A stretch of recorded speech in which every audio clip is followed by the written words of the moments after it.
robotic bar staff, drones doing dance routines, and augmented reality artwork in the corridors. The Royal Caribbean's Symphony of the Seas is not only the biggest cruise ship ever floated, but also the most high-tech. And wait till you learn what goes on behind the scenes. Join us for an unforgettable sail aboard the biggest cruise ship in the world. Symphony of the Sea's vital statistics make for impressive reading. At 228,081 gross tons, she's 5 times bigger than the Titanic and took the record for biggest cruise ship off sister ship Harmony of the Seas. Her planned successor, Wonder of the Seas, should be the next biggest again when she launches next year. 18 decks high with a maximum beam, that's ship talk for width, of 215 feet, Symphony of the Seas holds 2,759 cabins, 24 pools, 23 restaurants and 42 bars and lounges. She can entertain up to 6,680 passengers, looked after by a 2,200-person crew. The Oasis-class vessel isn't just big, it's also pretty lively, cruising at a brisk 22 knots over open water. That's roughly 25 miles an hour. Not the fastest boat in the world perhaps, but not bad for a gigantic luxury resort. How does it achieve such speed? 3 16-cylinder Wärtsilä 16V46D common rail engines producing 25,290 horsepower each, and 3 additional 12-cylinder Wärtsilä 12V46 engines, each producing 18,590 horsepower. They're thirsty too,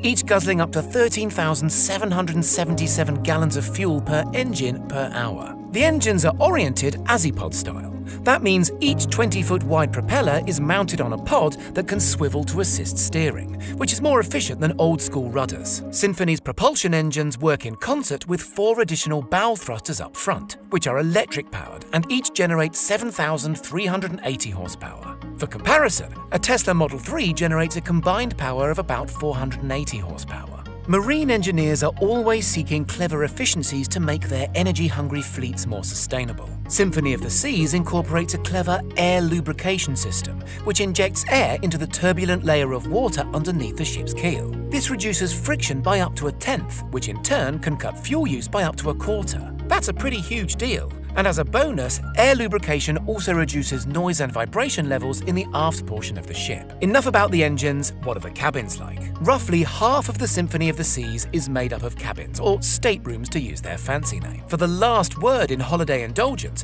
check out the Ultimate Family Suite. Sprawled over 1,346 square feet, with a balcony hot tub and a mesh-enclosed outdoor climbing apparatus, the suite features an air hockey table, mini-golf, chalkboard wall and a fun slide to move swiftly between levels. There's a floor-to-ceiling Lego wall and a vast 85-inch theatre-style TV with 3D movies on demand. Not to mention a private multi-platform video game library, all for a mere $50,000 per week. Most staterooms are somewhat more compact, so even something as trivial as the thickness of a veneer on the cabin walls could be pared back over the entire length of the ship in order to squeeze in an extra cabin per deck. The rooms are acoustically insulated to shield engine noise and dance music from the onboard nightclubs. All toilets are guaranteed not to spill their contents into the cabin, as long as, even in choppy waters, the ship never inclines more than 10 degrees. Historically, sleeping in an internal windowless cabin was bleak, not with the Symphony of the Seas' virtual balconies, which project a real-time view of the twinkling oceanic world outside. Engineers on this ship use 4 separate camera angles to recreate the view as faithfully as possible, after discovering from previous vessels that guests became seasick if the view didn't match the movement they felt from the ship itself. Clever design tricks like uplighting and well-placed mirrors and well-chosen carpet patterns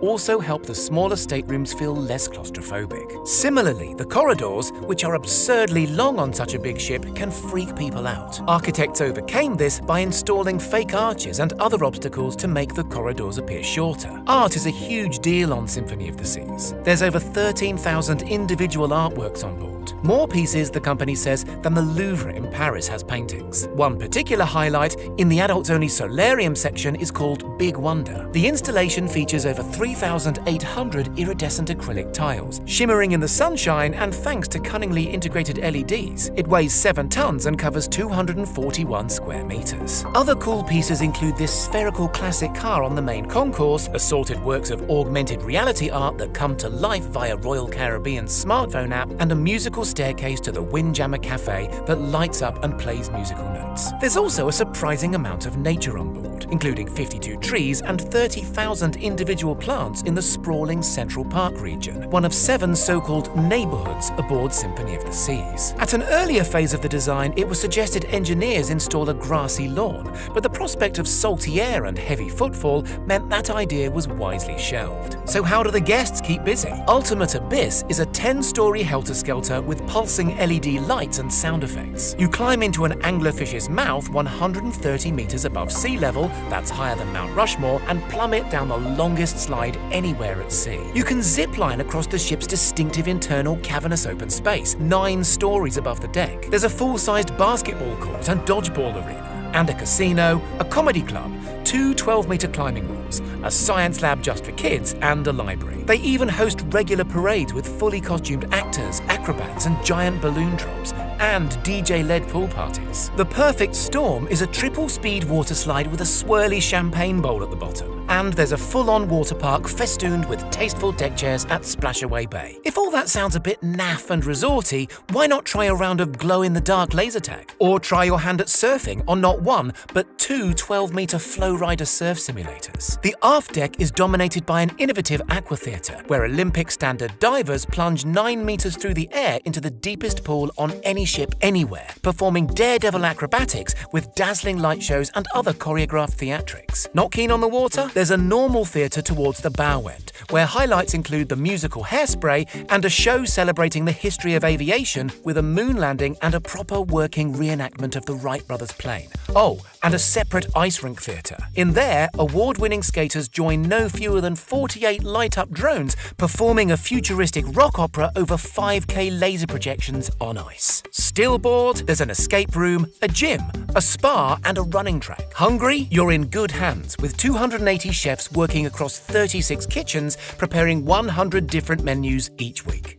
11 million meals a year are served. Every week, that works out as 700 pounds of ice cream and 2,100 pounds of lobster tails. In the bakery, they bake 40 different types of bread from all over the world, as the onboard butcher slices and dices 15,000 pounds of beef and 9,700 pounds of chicken. That's every week. As you'd expect, that all entails quite a feat of logistics. On turnaround day at the port of Miami, Symphony of the Seas typically takes on board 30 trucks worth of food. Crew will order based on the passenger manifest. If there's more children aboard, they'll order a pallet of extra chicken fingers. Each of the onboard restaurants is designed to minimize distance from the storerooms below deck. When you're shucking 2,000 oysters, freshness matters. The future of getting lit is on board, in the shape of these robotic bartenders at the Bionic Bar. Choose a cocktail or design your own, and watch these metal mixologists shake you up a treat as electronic display boards highlight each ingredient. What happens to all the waste? Years ago, on less enlightened boats, so-called black water, basically raw sewage, was crudely dumped overboard. Today, it's treated until it's near drinking water purity, then returned to the sea. Trash is stored in vast onboard storage containers and frozen in order to slow down the bacteria on the way back to port. Although inherently not a very sustainable business,